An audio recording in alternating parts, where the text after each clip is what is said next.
Salut à tous et bienvenue sur AZ237. La relation parent-enfant est l'un des liens les plus uniques qui constituent une base solide pour le développement de l'enfant.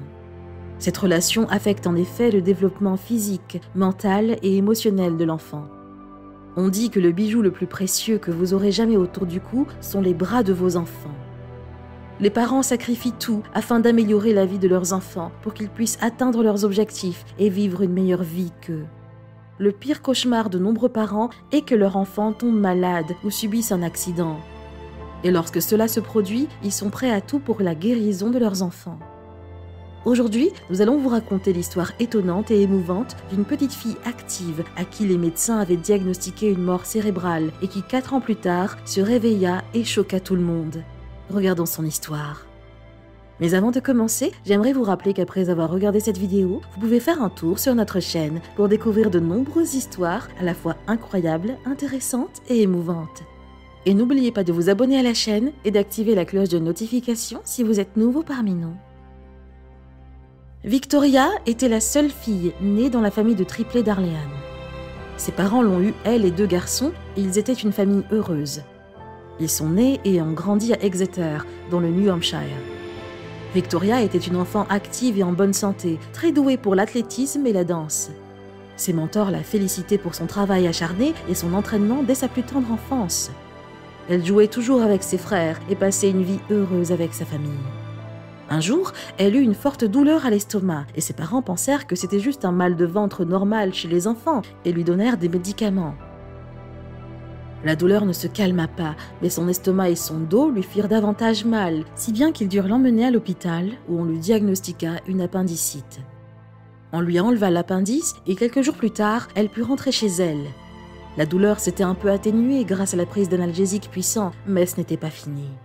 Elle ne savait pas que sa vie entière était sur le point de se transformer en une misère.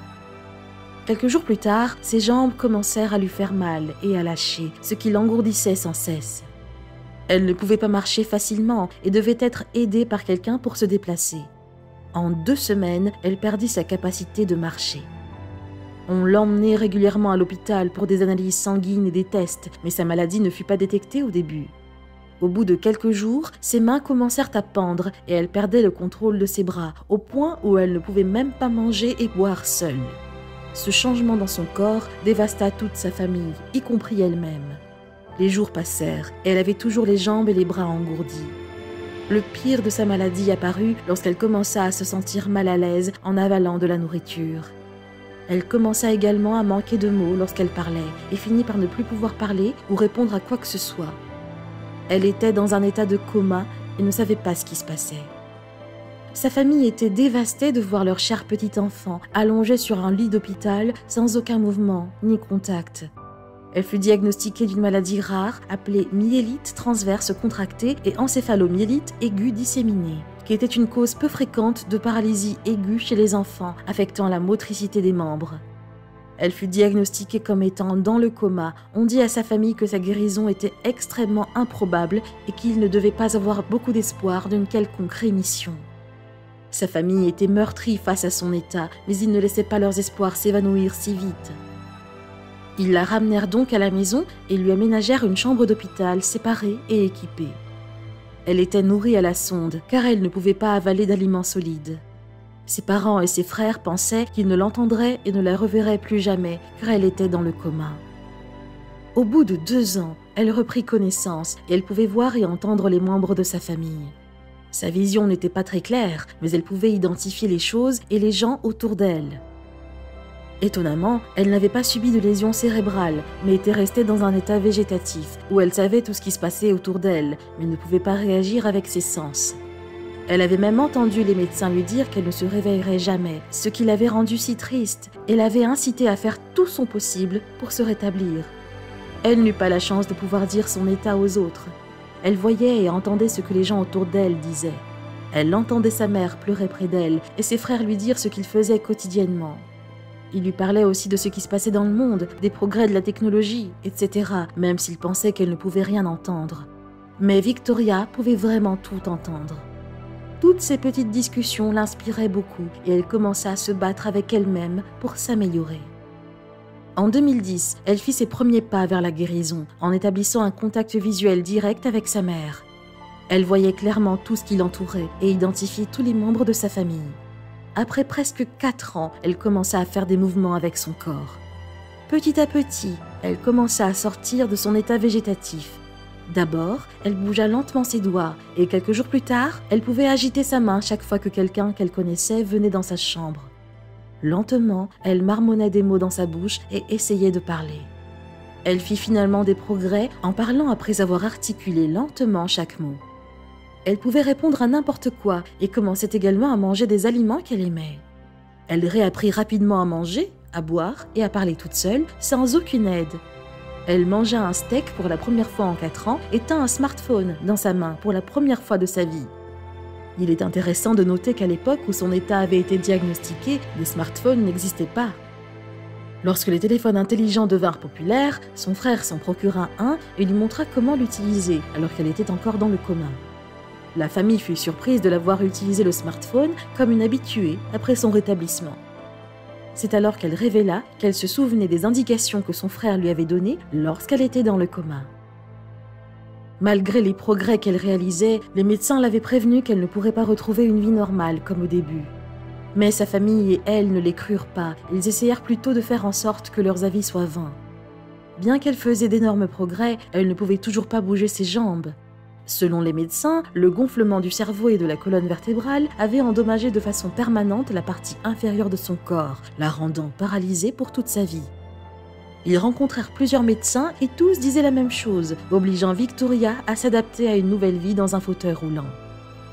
Elle découvrit que le fauteuil roulant était le seul moyen pour elle de se déplacer librement dans la maison. Elle était dans un état d'esprit positif et croyait qu'elle remarcherait toute seule un jour. Accepter ce changement dans sa vie fut difficile. Elle était au collège lorsqu'on lui diagnostiqua son état de santé instable et à ce moment-là, elle se préparait à commencer ses études secondaires. Elle recommença donc à aller à l'école sur son fauteuil roulant. Elle pensait que tout le monde l'accueillerait avec un cœur chaleureux, mais les enfants du lycée étaient si durs avec elle, ils l'intimidaient parce qu'elle était en fauteuil roulant. Après le premier jour de lycée, elle revint à la maison les yeux pleins de larmes en disant qu'elle ne voulait plus rentrer à l'école. Ses parents lui parlèrent et lui expliquèrent qu'elle ne devait pas prendre ses blagues au sérieux et qu'elle devait simplement aller à l'école avec une attitude positive. Elle était une excellente nageuse, même si elle ne s'était pas beaucoup entraînée ces derniers temps. Elle souhaitait nager librement dans leur piscine et jouer avec ses frères comme elle le faisait quand elle allait très bien. Ses frères étaient si malheureux de la voir ainsi, et lorsqu'ils entendirent son souhait, ils lui firent un plan rapide. Ils la portèrent sur leurs bras, coururent à la piscine et sautèrent avec elle. Soudain, elle se mit à bouger et à flotter. « C'était traumatisant », déclara-t-elle. Mais elle ne savait pas que ce petit incident aurait un impact énorme sur son avenir. Elle déclara « J'ai sauté dans la piscine, j'ai surmonté cette peur et cela a changé mon destin. » Lorsqu'elle était dans la piscine, elle découvrit le véritable sentiment de liberté auquel elle aspirait depuis longtemps. Elle pensait que l'eau pourrait l'aider à retrouver ses capacités perdues. Elle commença à passer du temps autour de la piscine et plus tard, elle entra dans l'eau et s'efforça à nager tant bien que mal en bougeant ses mains et son corps. Elle fit d'énormes progrès en natation, si bien qu'elle se qualifia pour les Jeux paralympiques de 2012 alors qu'elle n'avait que 17 ans. Elle se rendit à ces Jeux qui se déroulaient en Angleterre comme une fille qui avait tout perdu et revint avec une médaille d'or et 3 médailles d'argent. Elle devint si populaire dans le monde et les gens qui l'ignoraient et la méprisaient commencèrent à l'aimer et à l'admirer. Elle ne laissait rien ni personne arrêter ses rêves. Sa prochaine mission était de se tenir sur ses propres pieds et de marcher sans l'aide de chaises roulantes et d'étriers. Ses parents trouvèrent un programme, Project Walk, qui aidait les personnes paralysées à marcher à nouveau. Sa mère et elle quittèrent la maison pour participer à ce programme dans l'espoir qu'elle puisse commencer à marcher le plus tôt possible. Ce programme se déroulait à San Diego, à 160 km de chez eux. Elles ne voulaient pas rester si loin de leur famille, elles lancèrent donc un projet de marche pour les paralysés de la côte Est. Grâce au soutien de nombreuses personnes, elles purent lancer le premier projet de marche et grâce à ce programme, Victoria put également rejoindre ses séances de natation. Elle déclara « J'ai pu atteindre mon objectif et d'autres personnes de ma ville natale ont pu retrouver l'espoir dont elles avaient besoin. » En 2015, son travail acharné porta ses fruits, puisqu'elle se leva sans aucune aide et se promena comme elle le souhaitait. Elle fit ses premiers pas après 10 ans et elle fut heureuse comme jamais. « Je n'ai pas fait ça toute seule, je suis reconnaissante envers tous ceux qui m'ont aidée à y arriver », déclara-t-elle. Quelques années plus tard, elle était connue dans le monde entier comme l'un des personnages les plus inspirants qui se reconstruisait après de nombreuses épreuves. Elle devint une conférencière qui voyageait dans tous les États pour raconter son histoire et encourager les gens à ne jamais abandonner. Elle ne se contenta pas de natation, elle commença également à pratiquer la danse avec passion. Et en 2017, elle participa à la 25e saison de l'émission Danse avec les stars en tant que candidate vedette, où elle montra ses compétences imbattables et sa personnalité de combattante.